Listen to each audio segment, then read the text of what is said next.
2 दिन पहले मुझे मेरी एक बहन का कमेंट आया कि आप ये जो इतनी अच्छी बातें बता रही हैं, इतनी बातें कर रही हैं, ये सिर्फ़ इस वजह से है कि आप खुद जॉइंट फ़ैमिलीज़ में नहीं रह रही। आप अकेली रह रही हैं, आपकी अपनी मर्ज़ी, आप जो चाहे कर सकती हैं, आप जो चाहे बता सकती हैं और आप जहाँ चाहे जा सकती हैं। तो आज की वीडियो इसी हवाले से बात करने के लिए मैंने बनाई है। और सबसे पहली बात तो ये देखें, आपको नहीं पता कौन किस सिचुएशन में है। बिल्कुल मैं नहीं जानती कि आप किस सिचुएशन में, शायद आपके लिए सिचुएशंस बहुत ख़राब हों, या आप नहीं जानते कि मैं किस सिचुएशन से निकल के आई हूँ, या मैं कैसे रहती हूँ, या मैं अभी भी किस तरह से मैं सर्वाइव कर रही हूँ। अगर मैं जॉइंट फैमिली में नहीं भी हूँ तो मेरा जॉइंट फैमिली के साथ अभी क्या लिंक है। तो सबसे पहले आप लोगों के लिए, जो लोग मुझे इस तरह कमेंट्स करते हैं और जो लोग मुझे बहुत अच्छे कमेंट्स भी करते हैं, उनके लिए भी, तो जनाब मैं ख़ुद भी जॉइंट फैमिली में अल्हम्दुलिल्लाह तकरीबन 8 साल रह के आई हूँ। और उसके बाद मैं, क्योंकि मैं अक्सर बता चुकी हूँ कि मेरे हस्बैंड का ट्रांसफ़र हो गया था, तब मैं आ गई वहाँ से। बट मेरा घर वहीं पर ही है। आप इस तरह से समझ लें कि मेरा अपना घर है। अल्हम्दुलिल्लाह जॉइंट फैमिली है। मेरे जेठ की फैमिली है, मेरे ससुर होते हैं। और मैं अक्सर, आप लोग मुझसे ये भी पूछते हैं कि जी आपका किचन चेंज हो गया या आप किधर चली गई हैं। तो यहाँ पे मैंने वीडियो के स्टार्ट में से क्लिप आप लोगों के लिए इसीलिए मैंने लगाया कि मेरी इस्लामाबाद जिन दिनों में रह रही थी उन दिनों का क्लिप है। और ऐसा नहीं है कि मैं सिर्फ छुट्टियों में अब वहाँ जाके रह रही हूँ। मेरा हर महीने तकरीबन चक्कर लग जाता है और समटाइम्स मेरा महीने में 2 बार भी वहाँ चक्कर लगता है। आप ये समझ लें कि हमारी पूरी कोशिश होती है कि हम वीकेंड वापस अपने घर पे जाके गुजारें। ठीक है जी। सो पहली चीज़ तो ये मैं आपको क्लियर कर दूँ। सो मेरा जॉइंट फैमिली से रिलेशन ख़त्म नहीं हुआ और अल्लाह ना करे कभी ख़त्म हो। और अल्हम्दुलिल्लाह बहुत अच्छे हमारे आपस में टर्म्स हैं और बहुत अच्छा टाइम गुजारा। अब बात इस हवाले से आज की वीडियो में करेंगे कि जॉइंट फैमिली में रहने के क्या तरीक़ेकार हैं। देखें, एक्सेप्शनल केसेस, किसी के साथ जो कंडीशंस हैं, सब कंडीशंस तो हम नहीं कवर कर पाएंगे, लेकिन बहरहाल जिस तरह से मैंने टाइम गुजारा, जिस तरह से मैं अल्हम्दुलिल्लाह अभी वक्त गुजारी हूँ, उस सिलसिले में आप लोगों के साथ बात करूँगी। अस्सलाम वालेकुम and welcome back to my YouTube channel. I hope कि आप सब खैरियत से होंगे। अल्हम्दुलिल्लाह मैं भी बिल्कुल ठीक हूँ। देखिए, अपना शहर, अपनी जगह, वो जगह जहाँ पे आप पैदा हुए, जहाँ पे आपने अपनी ज़िंदगी के इतने सारे साल गुजारे, जहाँ पर आपके बच्चे पैदा हुए, वो शहर आपको हर जगह से ज़्यादा प्यारा होता है। और यही हाल जनाब मेरे शहर का है, यानी पिंडी इस्लामाबाद। मुझे सारे शहर प्यारे हैं, हर जगह प्यारी है, लेकिन बहरहाल अपने इस शहर से ज़्यादा अजीज़ मुझे कोई चीज़ नहीं है। और मेरी अक्सर वीडियोज़ में आप देखते हैं, सो मैं जब भी जाती हूँ मैं अपनी पुरानी जगह ज़रूर जाके एक्सप्लोर करती हूँ, क्योंकि ये वो जगह हैं जहाँ से मेरा बचपन जुड़ा हुआ है, मेरी बहुत सी यादें। सो उन यादों को ताज़ा करने मैं ज़रूर जाती हूँ, चाहे वो बंगाली के समोसे हों या चाहे मोती बाज़ार पिंडी के दही बल्ले हों।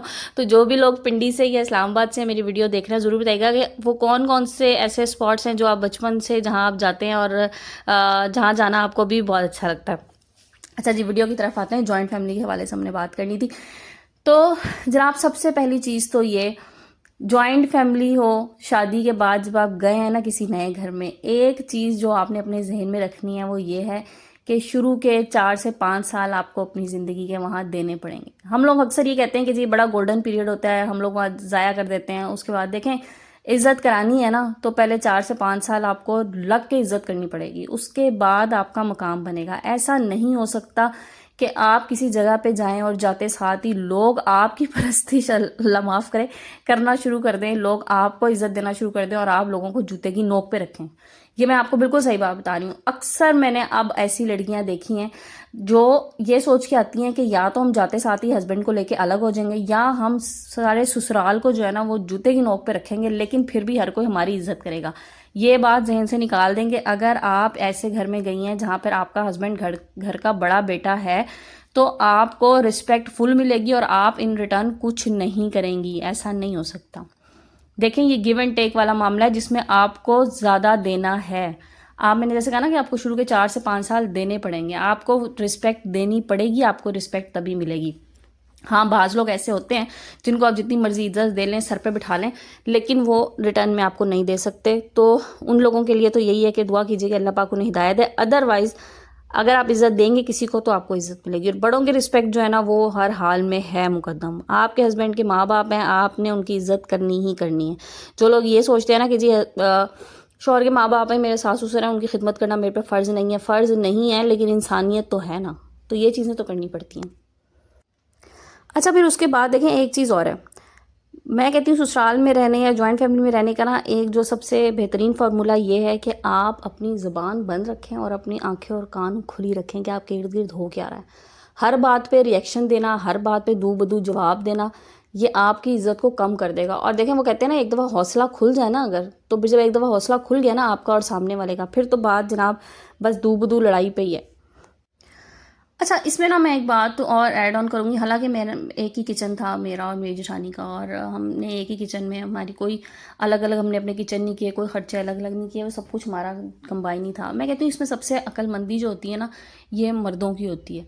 अगर आपके घर में मर्दों की स्ट्रांग पोजीशन है ना, कहते हैं ना जिस घर में औरत की हुक्मरानी हो वहाँ पर बड़े मसाइल होते हैं। अगर मर्द आपके घर में हैं, स्ट्रांग हैं, और वो जो हैं वो आपकी बात सुनते ज़रूर हैं, लेकिन जो फ़ैसला होता है ना वो उनका अपनी अक्ल समझ सोच के मुताबिक होता है। देखें, बात ज़रूर सुननी चाहिए, मैं कहती हूँ, लेकिन अगर सिर्फ औरतों की बात सुन के लड़ाई झगड़े पे बात आ जाए ना, तो फिर वहाँ पर कभी भी घर में अच्छे हालात नहीं हो सकते। इसमें अक्लमंदी का फ़ैसला यही होता है कि देखिए, मर्द जो सुबह से लेकर शाम तक घर से बाहर हैं, ख़वातीन घर के अंदर हैं। अब वो आपस में किस तरह से रह रही हैं उन्हें नहीं पता। वो अगर सिर्फ बीवियों की आंख से देखना शुरू कर देंगे ना, या बीवियों की ज़ुबान से सुन के उस पर मनो अन यकीन करना शुरू कर देंगे, तो फिर घर में झगड़े होंगे। और ये बात मैं आपको दो घरों का मवाजना करके बता रही हूँ, मैं अपने ससुराल का, जहाँ पे अल्हम्दुलिल्लाह कभी देवरानी जेठानी की कोई लड़ाई झगड़ा इस किस्म की नहीं। हाँ, छोटी मोटी देखें रंजिश आ जाती है दिल में, लेकिन उनको आप सॉर्ट आउट कर लें, आप बैठ के बात कर लें, जो बात आपको बुरी लगी है वो ज़रूर कर लीजिए। लेकिन अगर मर्द बीच में कूद पड़े ना कि जी मेरी बीवी को ये कह दिया, तुम्हारी बीवी ने ये कह दिया, तुम्हारी बीवी ये करती है मेरी बीवी, तो लड़ाई झगड़ा तब होता है। फिर देखें वही बात है कि फिर शय मिल जाती है ना। तो मैं कहती हूँ मर्द अगर स्ट्रांग हो ना, तो घर में कभी भी फजूल के लड़ाई झगड़े नहीं होंगे। अच्छा, फिर नेक्स्ट एक और जिस वजह से घर में प्रॉब्लम्स होती हैं, जिसमें अभी मैंने शुरू में ही कहा, किचन की वजह से। तो देखिए, अगर आपको लग रहा है कि आपके किचन की वजह से प्रॉब्लम्स हो रही हैं, तो चीज़ों को मुश्किल नहीं बनाएं, चीज़ों को आसान बनाएं। किचन अलहदा करना कोई मुश्किल काम नहीं है। घर में रहते हो आप अपना अपना किचन चला लें, तो आधे मसाइल तो आपके वैसे ही हल हो जाएंगे। क्योंकि ज़्यादा मसाइल ना किचन की वजह से होते हैं, कि ज़ाहिर है हर एक की अपने अपने अखराजात होते हैं, हर एक की अपनी अपनी इनकम होती है, किसी कम किसी की ज़्यादा, वो उसी हिसाब से चलना चाह रहा होता है। फिर उसके बाद जिसके बच्चे बड़े हैं उसके डिफरेंट उसको माहौल चाहिए, उसके किचन में ज़्यादा काम हो रहा होगा, उसको ज़्यादा रिक्वायरमेंट्स होंगी किचन के हवाले से। जिसके बच्चे छोटे होंगे उसके एक डिफरेंट नीड्स होंगी। सो ये भी चीज़ मैटर करती है। सो अगर मसाइल हैं उनको हल करने का रास्ता निकालिए, और अगर किचन की वैसे मसले तो किचन अलग कर लेंगे, कोई बड़ी बात नहीं है। मैं कहती हूँ बड़ों को भी इस सिलसिले में दिल बड़ा करना चाहिए कि अगर बहुएं किचन अलग करना चाह रही हैं, उनके किचन अलग कर दीजिए। आपकी इज़्ज़त इसमें है कि आपके बच्चे आपकी रिस्पेक्ट करें, आपकी बहुएं आपकी रिस्पेक्ट करें, और उनके आपस के झगड़ों में अगर आपने बीच में टांग डाली, बड़ों ने, सास ससुर की बात कर रही हूँ, तो फिर सॉरी, टांग अड़ाने का वर्ड मुझे नहीं यूज़ करना चाहिए था बड़ों के लिए, लेकिन बहरहाल अगर वो इंटरफेरेंस उनकी हो गई, तो उसमें क्या होता है कि फिर जो इंटरफेयर करता है ना बीच में, ज़्यादा बुराई उसके साथ आती है। सो अगर किचन अलग हो रहे हैं, अलग कर दीजिए, कोई इशू नहीं है। अच्छा, फिर उसके बाद एक और जो बड़ा मसला होता है वो होता है जनाब बच्चों के पीछे लड़ाई। ये मैंने ना अक्सर घरों में देखी है। फिर माएँ जो होती हैं ना, वो बच्चों को ना माजरत के साथ अक्सर माएँ ना बच्चों को ट्रेन करती हैं कि जाके ना बातें सुन के आओ। ताया ताई हैं, चाचू चच्ची हैं, जो भी हैं, उनके कमरे के बाहर ना खड़े होकर बातें सुन के आओ कि जी वो क्या बात कर रहे हैं। दिलों में बदगुमानियाँ कि मेरे बारे में तो ना बात कर रहे हो, कोई हमारी बुराई ना कर रहे हो। सो एक तो ना खुदारा अपने बच्चों को इस चीज़ से बचाएं कि वो जो है ना कान लगा के किसी की बात सुन के आके आपको बताएं। ये आपको बज़ाहिर तो बड़ा अच्छा लग रहा होता है कि मेरे बच्चे रिपोर्टिंग कर रहे हैं, लेकिन यकीन कीजिए ये उनके अपने मुस्तकबिल के लिए बड़ा ख़तरनाक है, और आने वाले वक्त में आपके लिए भी ये चीज़ बड़ी ख़तरनाक साबित हो सकती है। तो एक तो इस चीज़ से बच्चों को बिल्कुल दूर रखें। जो अपनी घरेलू सियासत है ना, बच्चों को सियासत में ना पढ़ने दें। बच्चे बच्चे होते हैं, उनका बचपन ना ख़राब करें, और बच्चों के पीछे लग के आपस की लड़ाई ना करें। बच्चे होते हैं ना, वो एक टाइम एक दूसरे से लड़ लिए, दूसरे टाइम वो आपने देखा होगा वो बैठ के आपस में खेल रहे होंगे, उनको पता भी नहीं होगा हमारी माएँ लड़ चुकी हैं हमारी वजह से। बच्चों के पीछे लड़ाई करना बहुत बड़ी बेवकूफ़ी है। दूसरों के बच्चों को भी इतना प्यार दीजिए जितना अपने बच्चों को देंगे, तो यकीन करें फिर आपकी भी इज़्ज़त होगी, और आपके बच्चों को भी लोग उतना ही चाहेंगे जितना आप किसी दूसरे के बच्चे के साथ करेंगे। और बच्चों की बातों में आके ना आपस में लड़ाई खुदारा मत करें, ये बहुत बड़ी गलती होती है। अच्छा, ये सारी चीज़ें जैसे मैं आपको बताया ना, ये वही है जो मैं आपको अपने एक्सपीरियंसेस शेयर कर रही हूँ। डिफरेंट हो सकते हैं हर बंदे के सिनेरियो, डिफरेंट हो सकते हैं हर बंदे के एक्सपीरियंस, लेकिन मेन वजूहात जो होती है ना जॉइंट फैमिली में लड़ाई झगड़ों की, वो यही होती हैं। फिर उसके बाद अगली चीज़ आती है ना मुकाबलाबाजी। जब ख़वातीन एक दूसरे से मुकाबला करने लग जाती हैं ना, तब भी घरों में झगड़े होते हैं। अब मुकाबला किस तरह से होता है एक ने बना लिए 2 जोड़े और एक ने बना लिया 1 जोड़ा। अब हो गया मसला कि उसने इस ब्रांड का बना लिया, मेरी क्योंकि गुंजाइश नहीं है इस ब्रांड की, लिहाजा अब मैंने चाहे कुछ हो जाए मैंने मियाँ का सर खा लेना कि मैंने उसी ब्रांड के कपड़े लेके आने जिसके वो मेरी देवरानी है जेठानी जो भी लेके आई हो। खुदारा अपनी चादर देख के पाँव फैलाएं, किसी दूसरे का मुंह लाल देख के अपने मुंह पे थप्पड़ नहीं मारे जाते। आपकी जितनी गुंजाइश है, आपके हस्बैंड की जितनी गुंजाइश है, उसमें खुश रहना सीखिए, उसमें अपना गुजारा करना सीखिए। मुकाबलेबाजी मत करें, कंपैरिजन्स मत करें एक दूसरे के साथ। हर एक की अपनी ज़िंदगी है, हर एक का अपना नसीब है, किसी के पास ज़्यादा है किसी के पास कम है, ये अल्लाह ताला की तकसीम है।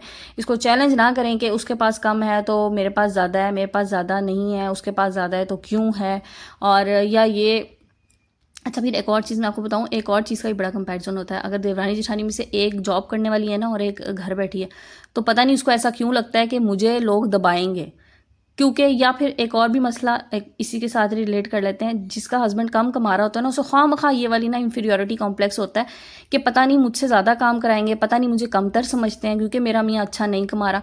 ऐसा शायद कुछ केसेस में हो जाता है, अदरवाइज नहीं हो रहा होता। तो अपने जहन से इस किस्म की चीज़ें निकाल दें। देखें, आधे मसले जो होते हैं ना वो हमारी जहन की खुराफात होती हैं, हमारी सोच होती है, जो हम गलत सोच रहे होते हैं ना, नेगेटिव सोचते हैं हर चीज़ में, वही हमें, मैं अक्सर कहती हूँ कि नेगेटिव सोचना छोड़ दें, नेगेटिव होना बंद हो जाएगा। पॉजिटिव सोचें, आपको ज़िंदगी के पॉजिटिव पहलू नज़र आना शुरू हो जाएंगे। ये कुछ ऐसे मसाइल थे जो मुझे ऐसे लगता था कि ये हो सकते हैं जॉइंट फैमिलीज़ में रहते हुए। आपको ऐसे लगते हैं तो मुझे ज़रूर बताइए। अच्छा देखें, और सदा हमेशा कोई भी जॉइंट फैमिली में नहीं रहता, ये तो हकीकत है। आहिस्ता आहिस्ता जब बच्चे बड़े हो जाते हैं, आपकी नीड्स डिफरेंट हो जाती हैं, घर भी अलग हो जाते हैं। घर बेशक अलग हो जाएं, दिल दूर नहीं होने चाहिए। घरों की दूरियां जो हैं वो हो सकती हैं, लेकिन जब दिल दूर हो जाए ना, यकीन करें फिर मसाइल ज़्यादा होते हैं। कोशिश करें कि इससे पहले कि दिल दूर हो तो बेशक आप अलग अलग अपने पोर्शंस बना लें। अपनी अपनी ज़िंदगी में ना किसी दूसरे की ज़िंदगी में आप दखल दें, ना कोई आपकी ज़िंदगी में दखल देगा। बड़ा आसान सा फॉर्मूला है। हाँ, लेकिन इज़्ज़त हर एक की ज़रूरी है, हर एक की इज़्ज़त करना फ़र्ज़ है। इज़्ज़त ज़रूर कीजिए, जो भी आपसे बड़ा है, आपसे छोटा है, उसकी ड्यू रिस्पेक्ट लाजमी दीजिए उसको। तो जनाब, आज की वीडियो में बस मुझे आप लोगों के साथ इतनी ही बात करनी थी। और ये भी मैंने, शायद मैं इस किस्म के टॉपिक्स पे बात नहीं करती जॉइंट फैमिलीज़ वगैरह पे, या इस तरह के घरेलू इश्यूज़, क्योंकि ये तो हमेशा से चल रहे हैं। लेकिन बहरहाल मुझे ये 2-3 लोगों के इस तरह के कमेंट्स आए थे जिन्होंने मुझे कहा जी आपको नहीं पता, इसमें मैंने स्टार्ट में कहा ना कि जी आपको नहीं पता जॉइंट फैमिली में क्या मसले होते हैं, आप तो अलग रहती हैं। तो मुझे सारे मसले पता हैं डियर, मैं खुद इस टाइम से गुजर के आई हूँ। और मसाइल होते हैं, बस उनका हल तलाश करना होता है और अच्छे तरीके से हल करना होता है। और जहाँ पर कोई एक इंसान ऐसा हो कि जो अच्छे हल की तरफ नहीं जाना चाह रहा, तो बस फिर उसको अलग हो जाना ही चाहिए और बाकी लोगों की ज़िंदगी ख़राब नहीं करनी चाहिए। तो जनाब, ये थी आज की वीडियो। आई होप आप लोगों को पसंद आई होगी। वीडियो पसंद आए तो लाइक एंड शेयर कर दीजिएगा। तो यहाँ पर मैंने चिकन को बारबेक्यू करने के लिए मसाला लगाया था और मसाला मैंने आप लोगों के साथ शेयर कर दिया, और लेकिन मैं बारबेक्यू करने वाली वीडियो को शूट ही नहीं कर सकी, नहीं तो आप लोगों को दिखाती, बहुत अच्छा बना था। तो चलें जनाब, आज की वीडियो को एंड करते हैं। इंशाल्लाह कल नए टॉपिक नई वीडियो के साथ आएंगे। जब तक के लिए अपना बहुत सा ख्याल रखिएगा, अपने प्यारों का ख्याल रखिएगा, मुझे दुआ में याद रखें। जज़ाकल्लाह, टेक केयर एंड अल्लाह हाफिज़।